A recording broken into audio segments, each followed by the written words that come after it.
Praise Lord जय मसीह की सबको। परमेश्वर का धन्यवाद हो आज एक बार फिर से सुंदर समय के लिए। खुदावंद ने एक बार फिर से आपके बीच में आपके मध्य में आने के लिए समय दिया। मेरे अजीजों, आज हम परमेश्वर के पवित्र वचन में से एक बात को सीखने का प्रयत्न करेंगे, कोशिश करेंगे। मैं आपकी जानकारी के लिए बता दूं कि जब एक व्यभिचारिण स्त्री को फरीसी और शास्त्री यीशु के पास पकड़ कर लाए तो उन्होंने यीशु को फंसाने के लिए एक सवाल किया। क्या सवाल किया? क्योंकि मूसा की व्यवस्था कहती थी कि जो स्त्री गंदा काम करती पकड़ी जाए उसे पथराव करके मार दिया जाए। तो अब जब यीशु को उसके पास लाया गया तो पूछा गया कि मूसा की व्यवस्था कहती है कि इस स्त्री को जो गंदा काम करते पकड़ी जाए उसे पत्थर मार मार के मार दिया जाए। तू क्या कहता है इसके विषय में? मेरे अजीजों, उनको लगता था कि अगर ये मूसा की व्यवस्था का उल्लंघन करने के लिए बोलेगा तो हम इसको सजा देंगे, दंड देंगे, क्योंकि व्यवस्था को टालने वालों को सजा दिया जाता था। और मेरे प्रियो, वो यीशु को फंसाना चाहते थे।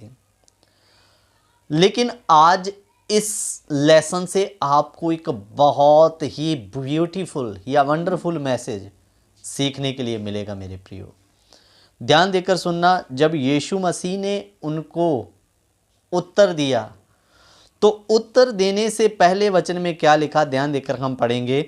यूहन्ना रचित सुसमाचार उसका 8 अध्याय और पढ़ेंगे हम लोग उसका 7 वचन से शुरू करेंगे।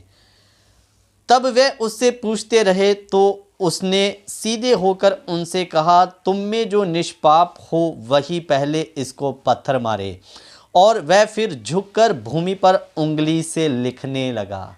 मेरे प्रियो, यीशु मसीह ने बड़ी ही सूझबूझ के साथ में उनको जवाब दिया। कहता, मैं तुमको इस स्त्री को जो व्यभिचार करते पकड़ी गई है पत्थर मारने से मना नहीं करूंगा, लेकिन एक बात याद रखे, इस स्त्री को पहला पत्थर वो व्यक्ति मारे जिसने कभी जिंदगी में पाप नहीं किया। जो आप में निष्पाप हो वही पहला पत्थर इस स्त्री को मारे। मेरे प्रियो, अब सोचकर देखिए, उतनी बड़ी भीड़ में जिंदगी में ऐसा कौन व्यक्ति होगा जिसने कभी कोई पाप नहीं किया होगा? वचन में लिख कर दे दिया, यदि कोई ऐसा कहता है कि मैंने कोई पाप नहीं किया तो वो झूठा है। वचन में लिखा, क्योंकि परमेश्वर के सिवा इस धरती पर कोई ऐसा मनुष्य नहीं है जो पाप के रहित या बिना पाप के हो। तो मेरे अजीजों, ऐसे जैसे ही यीशु मसीह ने ये बात बोली और धरती पर झुके और वचन में लिखा उंगली से धरती पर कुछ लिखने लगे। अब मेरे प्रियो, ऐसा प्रभु यीशु मसीह ने धरती पर क्या लिखा होगा जिसको देखकर बड़े से छोटे वहां से सब निकलने चालू हो गए? मैं आपकी जानकारी के लिए पढ़ देना चाहता हूं। और फिर झुककर भूमि पर उंगली से लिखने लगा, परंतु ये सुनकर बड़ों से लेकर छोटे तक एक एक करके निकल गए और यीशु अकेला रह गया और स्त्री वह बीच में खड़ी रह गई। मेरे अजीजों, जैसे ही यीशु मसीह ने कहा इस स्त्री को पत्थर मारे, लेकिन वो मारे जिसने कभी जिंदगी में कोई पाप नहीं किया, जो निष्पाप हो। और फिर वो झुके और अपनी उंगली से भूमि पर कुछ लिखने लगे। और वचन में लिखा, ये सब सुनते ही वहां से बड़े से लेकर छोटे तक सब पत्थर वहीं छोड़कर निकलने लगे। मेरे अजीजों, इस वचन से हम आज एक लेसन सीखते हैं। सबसे पहली बात, दूसरे को गलत साबित करना या गलत कहना बहुत आसान है। मेरे प्रियो, आज दुनिया का प्रत्येक व्यक्ति खुद कितना भी गलत क्यों ना हो, खुद कैसा भी कार्य क्यों ना करता हो, लेकिन दुनिया की आदत है वो जिंदगी में दूसरे पर उंगली उठाना, नहीं छोड़ता। जैसे इस स्त्री को एक गलती करते पकड़ा गया तो पूरी भीड़ इसको मारने के लिए तैयार हो गई, लेकिन मेरे प्रियो यही भीड़ के अंदर स्वयं इनके अंदर इनके पाप भले प्रकट नहीं हुए थे, लेकिन क्या क्या सोच, क्या क्या विचार और क्या क्या गुनाह अंदर में लेकर बैठे होंगे। इसीलिए यीशु ने कहा मारो इस स्त्री को पत्थर, लेकिन पहला पत्थर वो व्यक्ति मारे जिसने कभी जिंदगी में कोई पाप नहीं किया। मेरे प्रियो, आप दूसरे को गलत कहें उसके लिए आपका सही होना जरूरी है। और मेरे अजीज़ों, जब हम सही नहीं तो हमारा हक ही नहीं बनता हम किसी दूसरे पर उंगली उठाएं या दूसरे को गलत कहने का साहस दिखाएं। मेरे अजीज़ों, हम सबके अंदर प्रकार प्रकार का कीचड़, गंदगी, बुराई, ईर्ष्या, निंदा भरा पड़ा है, लेकिन हम दूसरे की गलती पकड़ने या दूसरे की निंदा या चुगली करने से बाज नहीं आते कि फलाना ऐसा, फलानी ऐसी करके। मेरे अजीज़ों, इसलिए अपने आप को धर्मी दिखाकर दूसरे की निंदा करना बंद कर दें, क्योंकि अगर आप दूसरे की निंदा कर रहे हो तो सबसे पहले आप उस व्यक्ति के अंदर झांकने से पहले अपने आप को झांकिए। उसको गलत कहने से पहले, मैं दोबारा बोल रहा हूं, आपका सही होना जरूरी है। अगर आपके अंदर वही चीज़ें हैं, आपका पाप प्रकट नहीं हुआ, आपके अंदर वो सब चीज़ें भरी पड़ी है, तो आप उसको गलत कहने से पहले आप अपने जीवन को जांचिए। मेरे प्रियो, हमारा जो टॉपिक था, यीशु झुककर भूमि पर उंगली से कुछ लिखने लगे। आखिर यीशु मसीह ने क्या ऐसा लिखा होगा? मेरे प्रियो, इसका कोई हमें पक्का सबूत नहीं मिलता कि यीशु ने क्या लिखा होगा, लेकिन फिर भी हम कुछ बातों के द्वारा इस बात को जानने का कोशिश करेंगे। मेरे प्रियो, दानियल की पुस्तक उसका 5 अध्याय में से हम एक घटना को देखेंगे। मेरे प्रियो, कसदियों का एक राजा था बेलशस्सर, और इसके घर में कोई फंक्शन चल रहा था, तो इसके यहाँ मेहमान, रानियां, रखेलियां सब इकट्ठी हुई थी। तो बेलशस्सर ने क्या किया, दाख मधु पीना शुरू किया और आज्ञा दी कि मेरे पिता नबूकदनेस्सर ने जो यरूशलेम के मंदिर से सोने और चांदी के बर्तन निकलवाए थे उन्हें मेरे पास ले और तुम लोग उनके बीच दाख मधु पियो। मेरे प्रियो, ये पाप जब बेलशस्सर ने किया, राजा ने किया, तो परमेश्वर के हाथ की उंगलियां निकली और दीवार पर कुछ लिखने लगी। और क्या लिखा मैं आपको बता देना चाहता हूं। उसके लिए आप पढ़िए दानियल 5 अध्याय, उसका हम पढ़ेंगे 25 वचन, 5 का 25 वचन, 24 भी पढ़ लेंगे। तब ही यह हाथ का एक भाग उसी की ओर प्रकट किया गया और वह शब्द लिखे गए। जो शब्द लिखे गए वह ये है, मने मने, तकेल और उफरसीन। इस लेख का अर्थ ये है, मने अर्थात परमेश्वर ने तेरे राज के दिन गिनकर उसका अंत कर दिया। और 27 में लिखा तकेल, अर्थात तू मानो तराजू में तोला गया और हल्का पाया गया। और 28 भी पढ़ देता हूँ, प्रेस, अर्थात तेरा राज बांटकर मादियों और फारसियों को दे दिया गया। मेरे प्रियो, यहाँ पर एक बात बड़ी सीखने वाली है।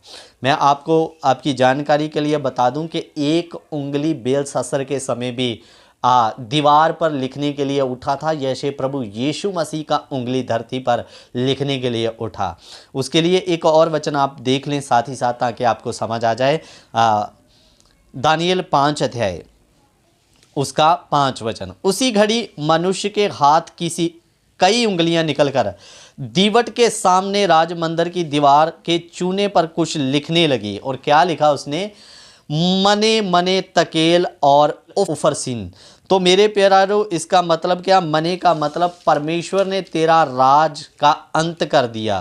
तकेल का मतलब अर्थात तू मानो तराजू में तोला गया और हल्का पाया गया।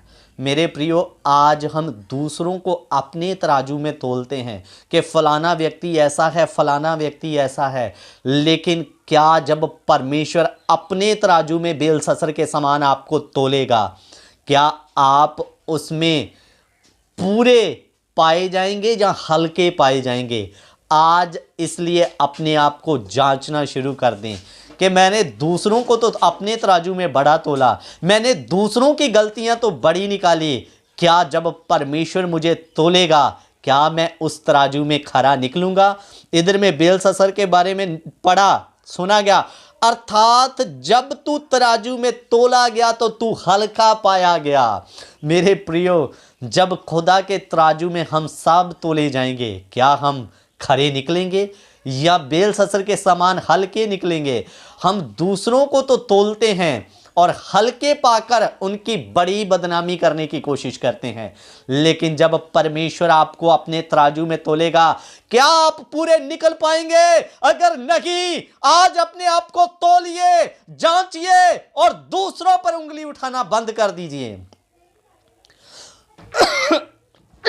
मेरे अजीजों, इसलिए दूसरों को अगर गलती करते देखें तो समझाएं, उनकी बदनामी ना करें, उनको कहें कि आप गलत कर रहे हैं, अगर वो गलत है तो सच में उसे समझाइए।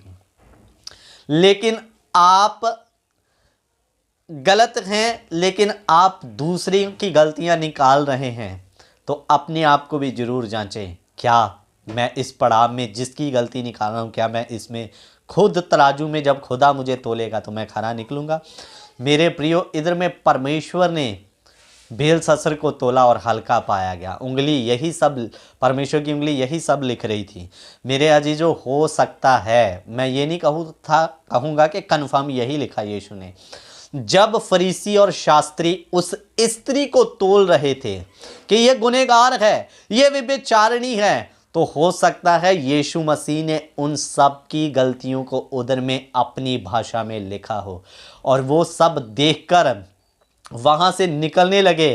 अब यहां पर हम खड़े नहीं रह पाएंगे कि देखो परमेश्वर हमको तराजू में तोल रहा है और हम हल्के निकल रहे हैं करके।